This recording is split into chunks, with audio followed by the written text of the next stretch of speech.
आगे देखिए, परमात्मा ने बिल्कुल स्पष्ट कर दिया इस छोटे से सत्संग में कि यहां पे भगत की भूमिका निभाने कौन आता है, गुरु की भूमिका निभाने कौन आता है, तत्वदर्शी संत की भूमिका निभाने कौन आता है। बिल्कुल स्पष्ट कर दिया परमात्मा ने। सुनिए अब क्या बताते हैं परमात्मा। ये परमेश्वर स्वयं ही दास बनते हैं। स्वयं परमेश्वर स्वयं ही दास बनते हैं। पुण्यात्माओं, परमात्मा स्वयं ही दास बनते हैं। दास यानी भगत। भगत का रोल परमात्मा स्वयं ही करता है। जैसे आज गुरुदेव हमें कहते हैं ना कि मैं इस दास को परमात्मा ने भेज दिया, तो गुरुदेव नहीं कहेंगे कि मैं परमात्मा हूं, लेकिन इन सत्संगों में परमात्मा ने कह दिया, स्पष्ट कह दिया, गुरुजी कर रहे हैं सत्संग, कोई और नहीं कर रहा। आज गुरुजी दास की भूमिका में भी हैं, रामपाल दास। और फिर क्या कह रहे हैं कि वो परमात्मा स्वयं ही दास बनकर आए। सुनिए अब क्या बताते हैं परमात्मा। ये परमेश्वर स्वयं ही दास बनते हैं। स्वयं ही एक सच्चे भक्त का रोल करते हैं। स्वयं ही सच्चे सतगुरु का अभिनय करते हैं और स्वयं ही ये परमेश्वर हैं। अब बताओ पुण्यात्मा, अभी सत्संग में क्या कमी रह गई। वो परमात्मा स्वयं ही दास बन के आते हैं, तो आज परम पूज्य सतगुरु रामपाल जी महाराज जी दास की भूमिका में भी हैं। अपने नाम के आगे लगाते हैं रामपाल दास। फिर आगे कहते हैं कि वो परमात्मा स्वयं एक सच्चे भगत की भूमिका करते हैं। तो सच्चे भगत की भूमिका करके आज किसने दिखाई। 17 फरवरी 1988 को दादा गुरुदेव स्वामी रामदेवानंद जी महाराज जी से शरण ग्रहण करके उनको अपना मुंह बोला गुरु बना के एक सच्चे भगत की भूमिका करके उदाहरण पेश किसने किया कि भगत कैसा होना चाहिए, भगत के लक्षण कैसे होने चाहिए, गुरु के प्रति कैसा समर्पण भाव होना चाहिए, गुरु के सामने जाए तब कैसे बोलना चाहिए। कौन किसने भूमिका करके दिखाई। गुरुजी ने। और गुरुजी क्या कह रहे हैं कि वो परमात्मा सच्चे भगत की भूमिका भी स्वयं करता है। फिर आगे कह रहे हैं कि परमात्मा सतगुरु की भूमिका भी स्वयं करते हैं। तो सतगुरु रूप में आज कौन है। सतगुरु रामपाल जी महाराज जी। और सतगुरु की भूमिका कौन करते हैं। स्वयं कबीर परमात्मा। फिर कह रहे हैं और परमात्मा तो वो स्वयं है ही। पुण्यात्माओं, अब हमने इन वाणियों को थोड़ा सा ऊपर उठ के सोचना पड़ेगा। एक वाणी है परमात्मा की जो हम बचपन से पढ़ते आए। बड़ा भया तो क्या भया, जैसे पेड़ खजूर, पंछी को छाया नहीं, फल लागे अति दूर। बचपन से पढ़ते रहने के कारण हमने उस वाणी को महत्व नहीं दिया। हम भी ऐसे गा लेते थे। आज भी हम उस वाणी को इतना महत्व नहीं दे रहे कि बड़ा भया तो क्या भया, जैसे पेड़ खजूर, पंछी को छाया नहीं, फल लागे अति दूर। क्योंकि हम उसको बार बार पढ़ रहे हैं, हमें वो लगता है ये पुरानी हो गई, नॉर्मल सी वाणी है।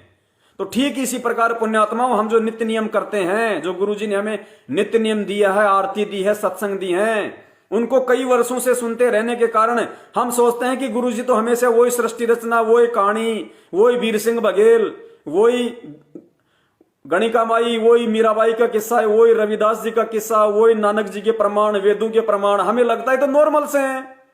तो पुण्यात्माओं, हमने उनको नॉर्मल नहीं समझना। उन सत्संगों में परमात्मा क्या वचन बोल रहे हैं। और एक बात दास आपको और बता देता है, आप गुरुजी का कोई भी एक सत्संग सेलेक्ट कर लो 1 घंटे का, और आप मन में ये धारणा बना के बैठ जाओ कि आज मैं नोट करता हूं गुरुजी ने क्या क्या इंपॉर्टेंट बात इस सत्संग के माध्यम से कही है। आप 1 घंटे का सत्संग सुनोगे, हो सकता है आपने 5 बातें नोट की और आपने सोच लिया कि इस सत्संग में वैसे तो परमात्मा का प्रत्येक वचन इंपॉर्टेंट है, लेकिन मेरे जीवन में उतारने वाली जो बातें हैं वो केवल 5 पॉइंट थे। पुण्यात्माओं, आप उस सत्संग को दोबारा सुनना, आपको 5 पॉइंट के अलावा फिर नया पॉइंट मिलेगा। उस सत्संग को आप तीसरी बार सुनना, आपको फिर एक नया पॉइंट मिलेगा। आप उस सत्संग को 100 बार सुन लेना, आपको 100 पॉइंट मिलेंगे। आप ये ना समझो कि परमात्मा ने सीडी बना के छोड़ दी तो वही वचन चलेंगे। परमेश्वर अंतर्यामी है, समर्थ है, साहिब से सब होता है, बंदे से कुछ नहीं। वो राई से पर्वत कर दे, फिर पर्वत से राई। परमात्मा उसी सत्संग को चेंज कर देगा, आपको पता भी नहीं चलेगा कि आपकी मेमोरी कार्ड में कौन सत्संग को चेंज कर गया। पुण्यात्मा, ये समर्थ धरती पे प्रकट है, धरती पे है परमात्मा, कुछ भी करेगा, कुछ भी कर सकता है, इम्पॉसिबल वर्ड परमात्मा के लिए नहीं है। तो हमने परमात्मा के सत्संगों को गहनता से अब सुनना पड़ेगा, उसके बाद में मनन करना पड़ेगा, विचार करना पड़ेगा। जब तक हम चिंतन नहीं करेंगे तब तक हम उसमें से वो सार ग्रहण नहीं कर पाएंगे। सुनिए परमेश्वर की वाणी दोबारा। स्वयं ही एक सच्चे भक्त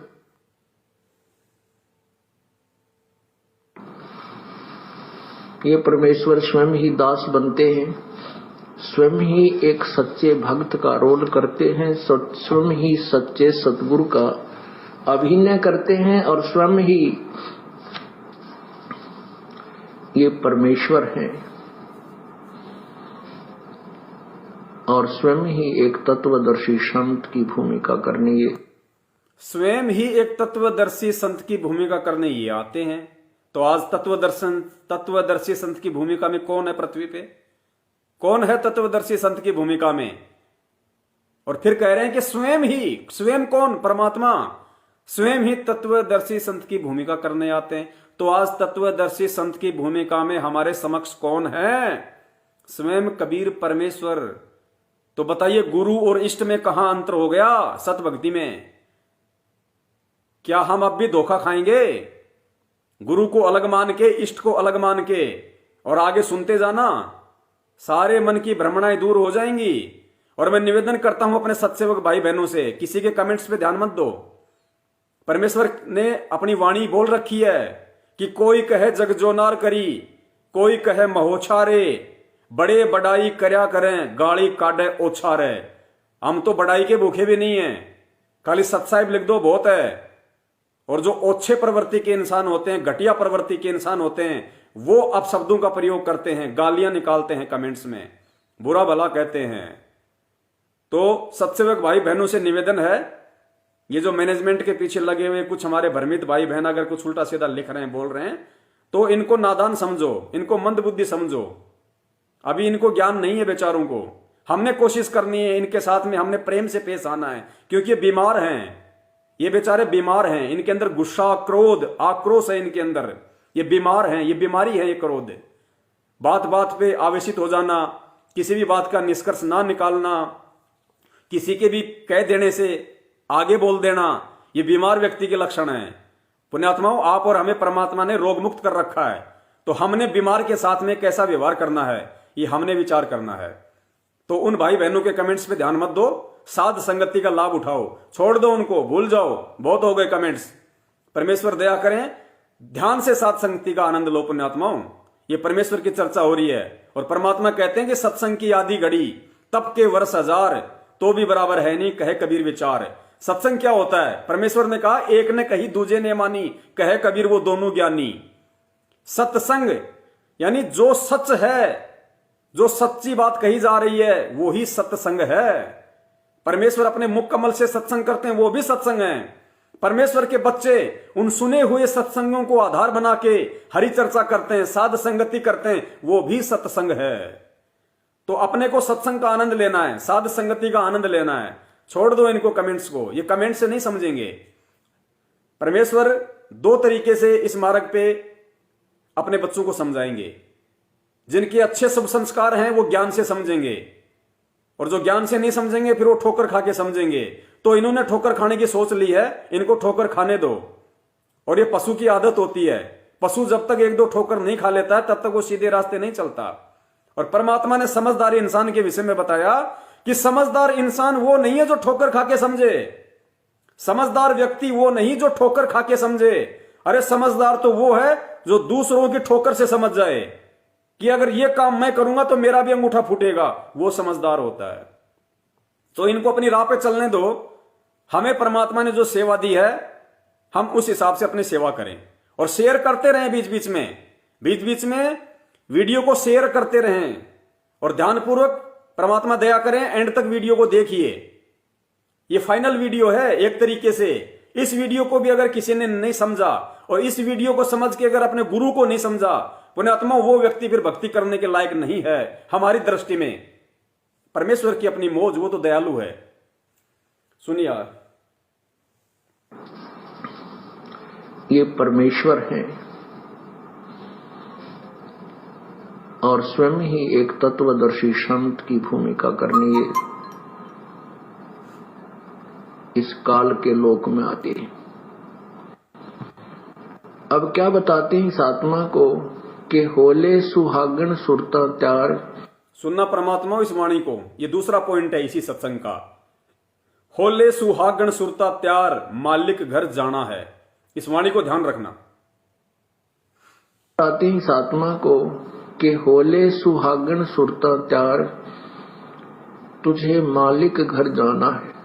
जब तक हम पुण्यात्माओं, होले सुहागन सुरता त्यार मालिक घर जाना है, ये छोटी सी वाणी है एक लाइन की, नीचे वाली लाइन भी यूज नहीं करी, केवल ऊपर ऊपर की लाइन है। होले सुहागन सुरता त्यार, यानी गुरुदेव कह रहे हैं कि यहां पे आत्मा को कह रहा है परमात्मा कि होले सुहागन सुरता, सुरता यानी आत्मा, और सुहागन यानी जो गुरु से नाम ले लेती है। होले सुहागन सुरता त्यार मालिक घर जाना है। अब इसमें रहस्य क्या है वो हमने समझना है। ये वाणी परमात्मा कबीर साहिब जी की है। होले सुहागन सुरता त्यार मालिक घर जाना है, ये कबीर परमात्मा की वाणी है। जब वो 650 साल पहले आए थे तब उन्होंने ये वाणी लिखी थी। ये वाणी उन्होंने धर्मदास जी के माध्यम से लिखवाई थी। अपनी वाणी को उन्होंने अपने मुख कमल से बोला था। होले सुहागन सुरता त्यार मालिक घर जाना है।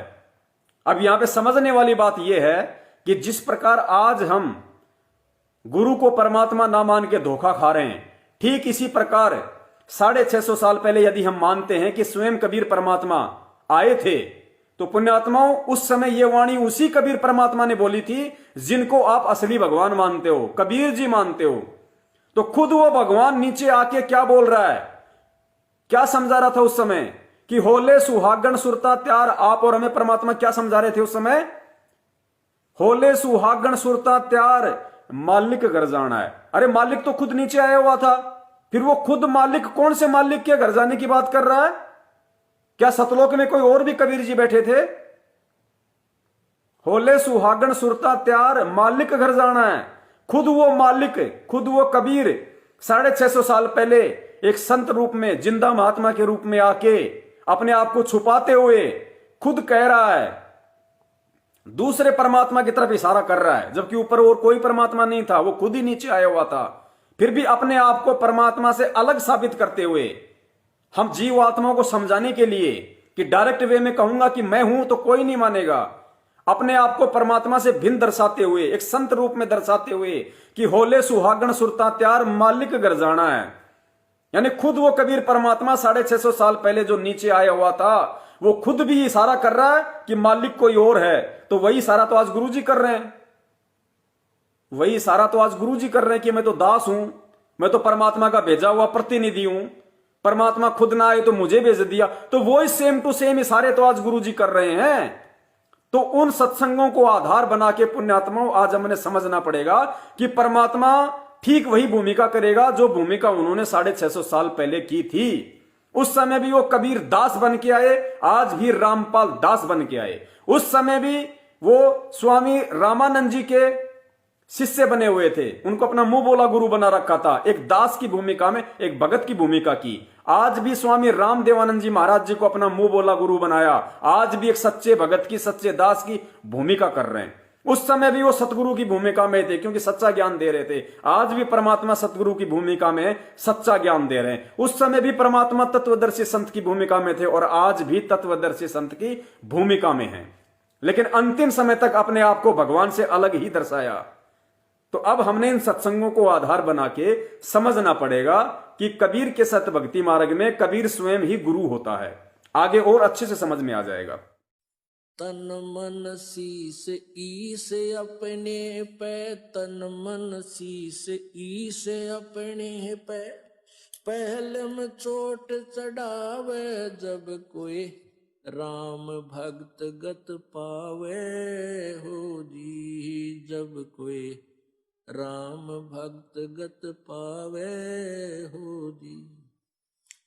तन मन शीस ईस अपने पे, तन मन शीस ईस अपने पे, पहले में चोट चढ़ावे जब कोई राम भक्त गत पावे हो जी। जब कोई राम भगत गत पावे हो जी। भाई सतगुरु तिलक अजप्पा माला युक्त जटा रखवावे। सतगुरु तिलक अजप्पा माला युक्त जटा रखवावे। जत को पीन सत का चोला भीतर बेख बनावे। जब कोई राम भगत गत पावे हो जी। जब कोई राम भगत गत पावे हो जी। भाई लोक लाज मर्याद जगत की तरण ज्यों तोड़े बगावे। लोक लाज